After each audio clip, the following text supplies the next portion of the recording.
Something about that morning just felt off. I was heading to Glenridge High School, like I always did, cold wind blowing, a light drizzle in the air, and as I got on the bus, everything just felt quieter than usual. No one was talking. Laughter, just silence.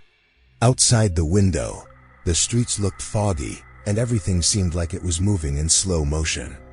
When I reached school, it was the same old building, brick walls, a dark gate, and those long, empty hallways. Glenridge High always had a creepy vibe. It was an old structure, with cracks in the walls, and this weird damp smell that never really went away.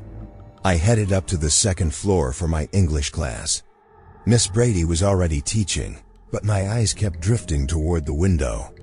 And that's when I saw him, a man standing outside the school fence. He was really far away. Not moving at all. Just standing there. Still. Like he'd been watching something for a long time.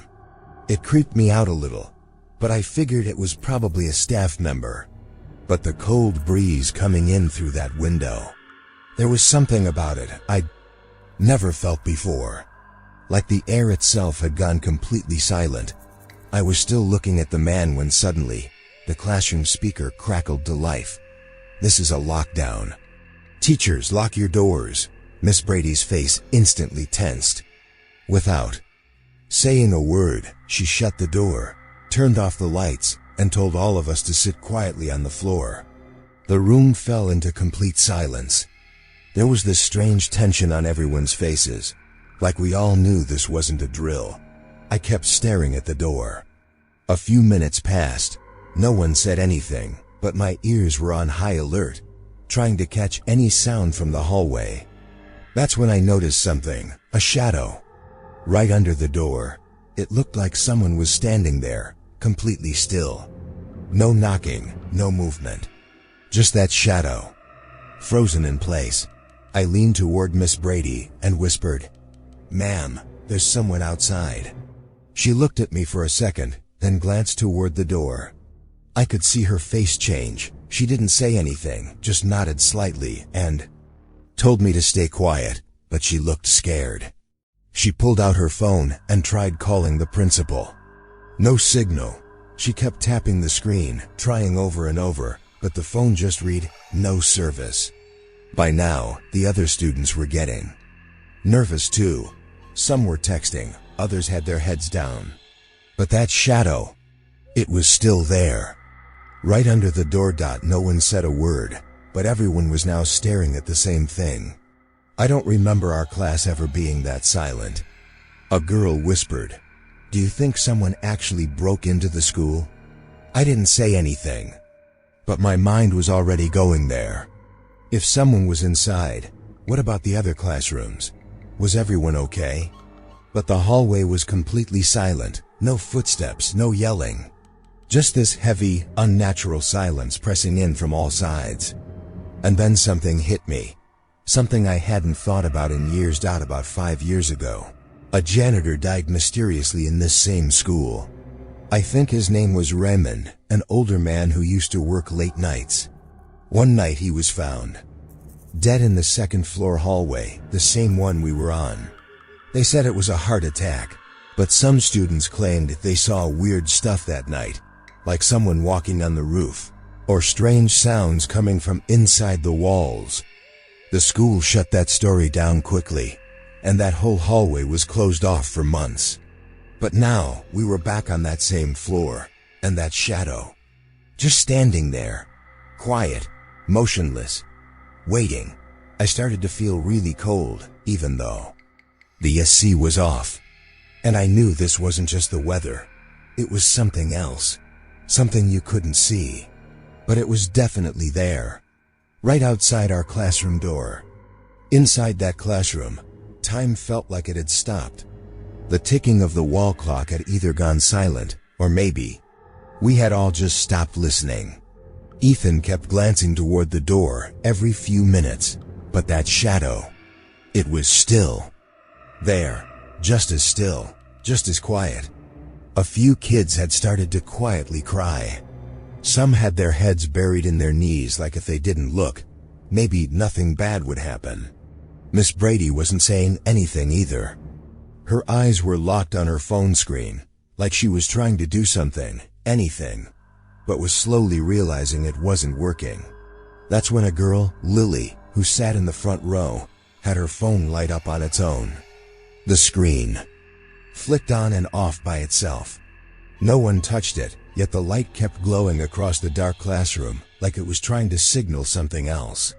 Ethan stared at the screen and felt his heart skip. With every flash, it almost looked like there was something, a faint shadow, a tall figure, standing quietly in the corner, only visible when the light flashed. Gone the moment it went dark. Miss Brady tried calling again, maybe the principal, maybe security, but the second the call connected, the phone filled with a strange static noise. The kind of sound a radio makes when it's stuck between channels, and for a second, it almost felt like there were whispers in that static.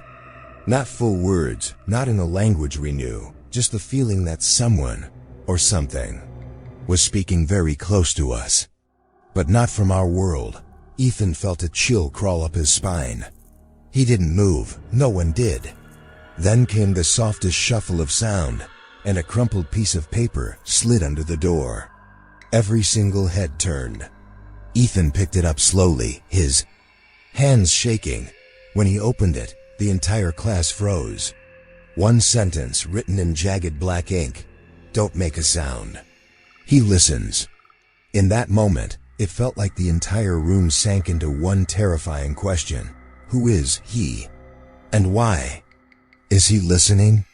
The two girls in the back started quietly crying. Miss Brady didn't say anything, just gave them a sharp look, telling them to stay silent. Nobody moved now. The classroom felt like a trap, like we were locked in with something that hated noise, or maybe it followed sound. Ethan looked up again and noticed something else. A dusty old CCTV camera mounted in the corner. It hadn't worked in years, but now a red light was blinking on it. The camera was active. Who had turned it on? Was someone watching us? If yes, then why? That blinking light pulsed like an eye, unblinking, watching every breath, every twitch. A few more minutes passed. Ethan, trembling, looked at the door again. The shadow was gone. Just like that. No footsteps, no sound, no warning. It was there, and then it wasn't. That was somehow even worse. Because how had it left? Or had it ever been there at all? Or was it now somewhere else? As he thought that maybe the worst was over, there was a soft knock on the door. 3 gentle taps. Toke, toke, toke. Like fingers, lightly brushing the surface. The whole room seemed to freeze all over again. Ethan felt his breath catch in his throat. And then, a voice. It's safe now. Open the door. It was calm, soft. At first it sounded human. But then, as Ethan's brain processed it again, he realized something was wrong. The voice, it was too plain, too flat. Like someone was playing a recording. It didn't have emotion, no fear, no urgency. It sounded human, but not alive. Like a machine was mimicking a person's voice. Miss Brady looked at Ethan, then toward the door. No one said a word. We just sat there, holding our breath, waiting for the voice to repeat. But it didn't. No more knocks, no more sound, just silence. And that red blinking light, still watching us. The voice had stopped, but its presence lingered in the classroom like a whisper pinned to the walls. Miss Brady immediately told everyone, "No one goes near the door." Her voice was low but clear, like she was trying to convince even herself that we were still safe. Ethan, still sitting on the floor, whispered, "That's not our principal's voice," and no one argued. None of us believed that voice was real. But the scariest part was, if it wasn't human, then what was it? Everyone held their breath. Like even the sound of breathing might attract something we couldn't see. Then, another piece of paper slid under the door. This one older, dirtier, crumpled like it had been hidden away for years. Ethan picked it up with shaking hands. It read, "He doesn't leave, he waits." No one moved. It was like we'd all accepted that whatever was happening, it wasn't something a human could fix. Now we were just waiting, for what? We didn't know. Just then, Ethan noticed something in the far corner of the classroom, a faint movement, like a shadow crawling along the wall. That part of the room was always dark, no windows, no light, but now, it felt like something was slowly forming in that darkness. A shape, stretching from the wall onto the floor, like it was watching, or feeling us. But before Ethan could say anything, the fire alarm suddenly went off. Red lights flashed. The siren blared, shaking the entire room. Kids screamed, but no one ran. We were too far gone into fear. Our bodies didn't react. Miss Brady was standing now too, but her face had changed. The calm, in-control teacher was gone. Her eyes just looked empty, like she'd stepped into a nightmare she remembered from a long time ago. The siren was still going when a soft click echoed from the door. The lock released by itself. No one touched it. No one moved. Ethan stood, slowly looked toward the door. Miss Brady nodded and walked with him. They gently cracked it open and peeked out into the hallway. No one was there. The hall was completely empty. No people. No sounds, just those red emergency lights blinking above the lockers. Lockdown in effect glowed on the walls. It didn't feel like a normal building anymore. It felt like we were inside a system controlled by something unseen. Something that had no room left for people. Ethan scanned the hallway. All the other classroom doors were still shut. The windows were pitch black. It was like time had stopped here, like this wasn't a place anymore. But a pause. About an hour later, the police arrived. The intercom finally crackled to life. "All students stay calm. Emergency services have arrived." But whatever had happened during that 1 hour wasn't recorded anywhere. No one could explain it. When the police and school staff reviewed their emergency systems, they found nothing. No lockdown alert, no intruder warning, no call made, nothing. When Miss Brady was asked how she heard the alert, she simply said, "It came through the intercom." But the tech team checked. The intercom hadn't been active at all during that time. The next day, things got even stranger. Administrators reviewed the school's CCTV footage, especially the hallway camera outside Ethan's classroom. It showed nothing. No shadows, no people, no knocking, no paper notes. But then they checked a different angle, an old security camera inside the classroom, one that had supposedly been broken for years, and in that grainy footage, something else appeared. You could see movement, something crawling down the back wall. A shadow dot. It had no clear shape. It wasn't human. And when the footage was slowed down, 2 faint glowing eyes could be seen inside that shadow. Not natural. Not possible. Right. After that frame, the footage went black. Static took over the screen. The camera shut down, permanently. After that day, Ethan never went back to Glenridge High. Miss Brady filed for a transfer a few months later. The school closed the investigation, blaming the entire incident on a technical error. But Ethan, he remembers. Every time it rains now, when he looks out the window near his house, he sees that man again, standing still, outside the school fence, watching. And sometimes, he still feels like something is watching him. But when he turns to look, there's nothing there. That day, after school ended, everything felt just like any other day. The long hallways of Westfield High were empty. Students had already gone home. And the only part of the building that still felt alive was the library, where I, Zoe Martinez, stayed for 2 extra hours like I usually did. The old wooden bookshelves, faded carpeting, and yellowing posters on the walls. Everything seemed normal, quiet. But that day, the silence felt heavier than usual. The school was built back in the 70s, and the library There's just something about it that's always felt off. A lot of students called it creepy, but I always figured it was just old until that evening. I was shelving books in Section B when the first one suddenly fell to the floor. A heavy hardcover, dropped without any breeze or movement around. I picked it up and put it back, not thinking much. But then, exactly 30 seconds later, another book fell from the same shelf, the same way. My breathing quickened. This wasn't a coincidence. Before I could really react, a loud, glitchy announcement came through the school's PA system. Attention, we are now under lockdown.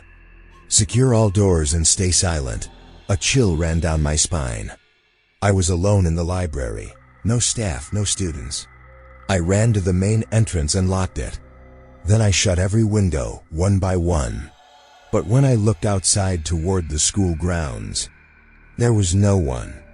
The whole area was empty, like no one had ever even been there. I quickly hid in the library's reading room. There was a small corner in the back with an old computer that barely worked. Just as I sat down, the computer powered on by itself. No one touched it. The screen didn't show anything, just a deep blue background with a faint flicker, like someone was accessing it remotely from somewhere else. My hands started to shake. I couldn't speak. I didn't want to look, but I couldn't look away either. Then I heard noises from the main area, books falling, one after another. Quiet thuds, but too many to ignore. I had locked everything. So, who was there? I stepped out of the reading room slowly. My breath was heavy, my eyes scanning every corner. The library looked empty, but now there was one book on the floor under each shelf. Just one. Every single row. It was like someone or something had carefully chosen one book from each case and pushed it off. Like they were sending a message. And in that thick, unsettling silence, it wasn't the sound of footsteps or voices that told me I wasn't alone. It was those books on the floor. I had stepped out of the reading room and was now standing right in the middle of the library. One book lay on the floor under each bookshelf. This was no coincidence anymore. In that heavy silence, all I could hear was the sound of my own breathing. And then I felt something strange, like someone had just taken a slow, soft step behind me. The sound was faint, like bare, wet feet pressing against the floor. I quickly turned around, but there was nothing. No one. But when I looked down, there were faint, wet footprints on the tiles, starting right behind me. Right where I had just been standing. I got goosebumps. Before I could even process it, the library lights began to flicker one by one. First, in Section A, then Section B. And then everything went black all at once. The whole place was swallowed in darkness. I crawled under the registration desk and turned on my phone's flashlight. The beam was dim, but in that darkness, even that felt like a lifeline. I stayed low, pressed to the floor, trying to steady my breathing. And then suddenly my phone vibrated by itself. A strange pop-up appeared on the screen. It read, "Someone is behind you." It wasn't a message. Not a notification. Not even an app I recognized. It looked like a foreign interface, like someone had hacked into my phone to talk to me, or maybe something else. I had no idea what to do. I slowly put the phone down and peeked over the desk, and that's when the old CCTV monitor next to the desk, which had always been off, turned on by itself. The screen split into 4 camera angles, each showing different corners of the library, but one feed showed me hiding under the desk. And right behind me was a tall shadow. No face. Its body stood perfectly still, like it wasn't even breathing. Just standing there watching. I couldn't breathe. I spun around, but there was nothing, just cold air. But this wasn't the dampness I'd felt earlier. This was cold. That reached straight into my bones. My hands were shaking. I slowly stood up and looked behind the desk. Nothing. I carefully began backing away. Just then, I heard a soft click come from Section D. It sounded like an old wooden cabinet. Unlocking.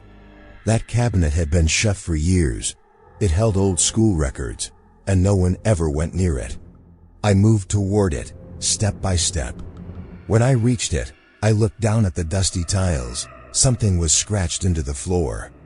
Deep, ragged scratches. Like someone had carved the words with their nails. It's L here, watching. I immediately looked away. The space didn't feel human anymore. Every corner felt like it was leaning in toward me, like the books themselves were watching. I kept backing up slowly, scanning in every direction. Then came a moment when everything just stopped. Every movement slowed. I could hear my own heartbeat pounding in my ears. And right then, a massive bookshelf to my left suddenly crashed to the ground. The sound was so loud the floor shook. It hadn't just fallen. It looked like someone had shoved it hard. But there was no one there. I couldn't even scream. Just that same empty, silent library. And now a deep, echoing presence all around me. Something unseen that had been watching me. And maybe had been, for a very long time. After that bookshelf crashed down, I didn't have the courage to stay there any longer. My legs were trembling, but I forced myself to run toward the main entrance of the library. My heartbeat pounding so loud it drowned out everything else. But the door wouldn't open. I pulled the handle with all my strength, pushed, yanked, but it was stuck. It was like someone had locked it from the outside. Or like the door had stopped being a door and become a wall. Then suddenly something echoed across the entire school. A voice through the PA system. But it wasn't human. There was no warmth in it, no urgency, just a flat, cold, electronically distorted tone. Like someone had copied a human voice and played it through a machine. The voice said, "Zoe, come back to the shelf." I froze. It called me by name. I couldn't believe it had actually happened. But then it repeated the same line. Again, softer this time. Like someone had whispered it through the wall. I hurried into the storage room behind the library, trying to get a phone signal. That room held old books and records, covered in dust, probably untouched for years. As I held my phone up, searching for even a single bar of signal, my eyes landed on an old folder. Just out of curiosity, I picked it up and started flipping through it. A few pages in, I felt a cold chill run down my spine. It was a report from 1998, stating that a library assistant had mysteriously died during a lockdown, but the body was never found. The report said, last seen alive inside the library. Door found locked from inside, no signs of entry. Body never recovered. My heart started racing. According to the report, the exact spot I was standing in was the last place that person had ever been seen. Just then, with no wind, no movement, all the racks in the room suddenly rustled, papers flying everywhere, as if something invisible was stirring them, throwing them around, spinning the pages all around me like I was caught in a tornado. But the room had no airflow, nothing. Just this terrifying chaos that I could see with my eyes, but couldn't explain. And then, the entire school went black in an instant. All the lights cut out. The only thing left was my phone, with just 4% battery. I turned on the flashlight, and in that small beam of light, everything looked even scarier. Every cabinet, every corner now looked like it was hiding something. As I started toward the door, I noticed something moving near the old cabinet in Section D, the one where I had seen that strange scratching before. I stopped. A long, twisted shadow was slowly emerging from it. It didn't have a face, didn't have a real shape, just an outline. Like it was made of smoke, but it left wet marks on the ground as it moved. It was sliding toward me, slowly, but it wasn't stopping.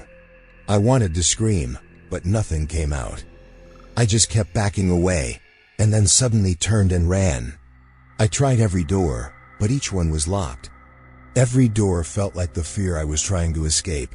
and the only hallway that remained open was the one that led straight back to where I had come from. I collapsed there. I couldn't think anymore. The fear had taken over my entire body. I felt a cold breath near my face, but no one was there. And then everything went blacked out the next morning when police arrived. They found me unconscious in the corner of the library's reading room. My eyes were open, but I was unresponsive, frozen in fear. They checked the entire school system. There was no record of any lockdown alert. They pulled CCTV footage, and I was seen completely alone in the library. It looked totally empty, but in some frames, a blurry shadow could be seen behind me, getting closer in every shot. And in the final clip, when I was sitting on the floor, something leaned in and whispered into my ear, right next to my head. But in the footage, no one was there, just air, and my hair slightly moving, as if someone had just whispered something right beside me. That night, we were rehearsing for the school play inside the Northview High Auditorium. I'm Jordan Baker, and this was my first year being part of the drama team.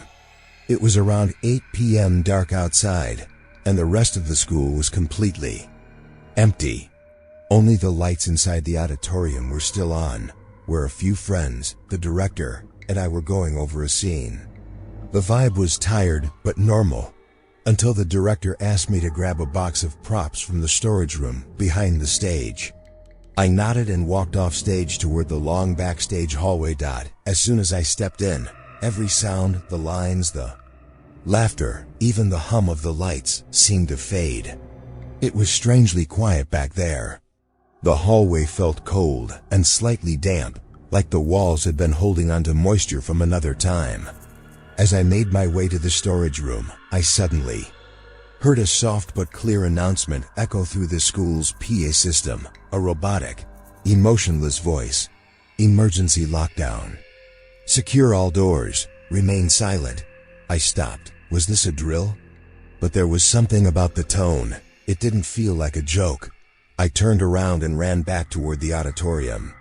But just as I reached the door, I heard a click. It locked by itself. I think someone on the other side tried to open it. I felt a slight push, but then nothing. Total silence. Now I was alone, stuck in that part of backstage where people don't usually stay for more than a minute. I slowly turned around. The storage room I was headed for felt even farther away now. That's when I heard the first strange sound. Bare feet, soft, slow steps echoing along the floor, bouncing off the walls. The sound was moving toward me, but it didn't have a clear rhythm, like someone was walking. But not really. I held my breath, hoping it was just a staff member or maybe someone playing a prank. But when I quickly turned to look, there was nothing. Just the dark, empty hallway. I tried to convince myself I was imagining it. But when fear starts creeping into your legs, logic doesn't help anymore. I pulled out my phone, turned on the camera, and started recording. I walked slowly, pointing the camera ahead, fear behind me. The screen showed nothing out of the ordinary, just the faint glow of the corridor. But then, during the recording, something strange happened. The camera lingered for a second on one of the old doors at the back, and that door slowly began to open by itself, inch by inch. I turned around to look, but I hadn't heard a sound. No footsteps, no creaking, nothing. Just that door in the camera, opening. Like someone was taking their time deliberately. And that 1 second, that single moment, stuck with me. Something was there, but whatever it was, I couldn't see it. I was sitting in the corner of the storage room, still holding my phone with the camera on, my hands shaking. I had watched the video of that old auditorium door opening by itself at least 5 times, every time. The same slow movement, with no one there. The old props scattered around me now felt even creepier, like something was breathing behind every box. Something that wasn't in the video, but definitely felt close. Then I heard a sound from the technical room next door, a faint electric buzz followed by a soft beep. I forced myself to walk over and open the door. The CCTV monitors, which had been blank, were suddenly turned on. Different camera feeds were playing.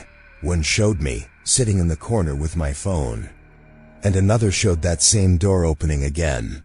This time faster, like whoever or whatever was behind it had run out of patience. I felt a knot in my stomach, like my body was reacting before my mind could. I froze. And then, in that silent room, I heard it again, those bare footsteps. Slow, closer now. I turned my phone camera behind me, trying to catch anything on screen. But there was nothing. Just the shelves, a few hanging curtains, and a coldness in the air that hadn't been there before. Suddenly, static started coming from the auditorium's sound booth, the kind of sound old radios make when forced to play. In the middle of that noise, for a brief moment, I heard my own voice. It was saying something, but the strange thing was, I hadn't spoken. I ran to check my phone again. The recording was still going, but there was no voice on it. Then, I noticed something else. The backstage doors I had tried earlier, they now had long, deep scratches all over them, like someone had dragged their nails down the wood, over and over. The marks didn't look human. I played the video again, in slow motion, and what I saw made my whole body go cold. As the door opened, for just a moment, there was a tall shadow behind it. Very tall, but the length and shape of its arms were off. Human-like, but wrong. It couldn't be a person. The temperature in the room started to drop quickly. My breath turned white in the air, even though the school's heating system should have been on. The whole room now felt like a freezer. Then, suddenly, the PA system came on again, the same lockdown announcement. But this time it sounded broken, like a glitchy recording stuck on repeat. Emergency lockdown. Lockdown. Down. Own. Followed by a phrase in some warped, echoing language I couldn't understand. It wasn't human. That's when I knew this wasn't a drill. No person was behind this. I had wandered into a part of the school that maybe no one was ever meant to enter. And whatever was happening back here, it was now right next to me. I just couldn't see it. My phone was down to 3% battery, flashing that red warning sign. But I couldn't stop recording. I don't know why, but it felt like keeping the camera on was important. Like whatever this was, it could only be seen through the lens. I was sitting in the tech room, re-watching the video, and every time I played it, something new, something more wrong showed up. This time, it was the old basement door under the auditorium, the one that's been shut for years with a rusted handle and a faded yellow restricted access sign. In the video, it was slowly opening by itself. And every time it did, static lines would flash across the screen, just for a second. But in that frozen frame, there wasn't just darkness. There was a silhouette. A tall, hunched, badly blurred figure, something that clearly wasn't supposed to be there. My eyes widened. When I looked away and glanced at the clock on the tech room wall, a chill ran down my spine. It was ticking backwards, like I wasn't in normal time anymore. I started asking myself, am I even still here? Or have I become a part of whatever? This is part of something that wakes up after the bell rings. Suddenly, the storage room door slowly creaked open. No click, no sound, just slowly easing open on its own. I forced myself to step out and head back toward the auditorium. Every step felt like I was walking on thin ice, unsure, slipping. And when I reached the main hall, no one was there. Not the director, not my teammates, not the friends who were just reading lines minutes ago. Every seat was empty, the lights were dim, and a cold air hung around, like someone had said something long ago, and its echo was still floating in the air. That's when my phone suddenly got signal. It buzzed 3 times, and a message popped up on the screen. Don't trust what you see. From unknown user, 12:37 a.m., but my clock still said 9:21 p.m. I stared at that message 3 times, no number, no contact info, just that one line. And then the message disappeared. About an hour later, the police arrived. Maybe the system had triggered something on its own. When they found me sitting near the storage room, they quickly got me out. I couldn't speak. What had happened wasn't something I could easily explain. The staff said the lockdown was a system glitch. There was no emergency alert, no intruder, no threat found on any device. Just a technical fault. But when I showed them my recorded video, what they saw wasn't a glitch, and it definitely wasn't human. In one part of the footage, that same basement door opens slowly, and a blurry, distorted figure moves down the hallway toward the auditorium. Its movement wasn't human. It floated, like something gliding through water. Its neck was bent, and its head didn't have a proper shape, like a face had never even existed there. Then the video hits the moment when I turn the camera in that direction. And right then, the screen goes black. No static, no distortion, just a pure black frame. Like the camera refused to show it. Or maybe it was something not meant to be recorded at all. The police didn't understand it. The school dismissed it entirely. But ever since that night, every time I turn off the lights in my room, I sometimes feel like a door somewhere is slowly opening. And every few nights, my clock ticks backward, just for a second. Asterisk, asterisk. So that was today's story. 3 creepy true school lockdown stories. 3 real events that pull back the curtain on the kind of fear that hides behind school walls. The kind we often brush off as just another safety drill or routine announcement. But sometimes behind those locked doors, there's something else, something that isn't human. And something that doesn't always make it into the official reports. If these stories gave you the same chill that the people in them felt, then it wasn't just a story. It was a warning. Here on Chilling Talks, we bring you true, unresolved, and disturbing horror stories with suspense, truth, and that eerie feeling that sticks with you when you're alone. So next time a lockdown alert goes off at school, don't just shut the door. Pay attention to the air in the room, the shadows on the walls, and that silence, the kind that doesn't feel empty. If you enjoy stories that feel real and keep you up at night, make sure to subscribe to Chilling Talks. Hit the bell icon because the next story might be from a school in your town. Now it's your turn. Have you ever experienced something strange during a school lockdown? Share your story in the comments. It just might become the next one we tell. Stay alert. Stay silent. This is Chilling Talks.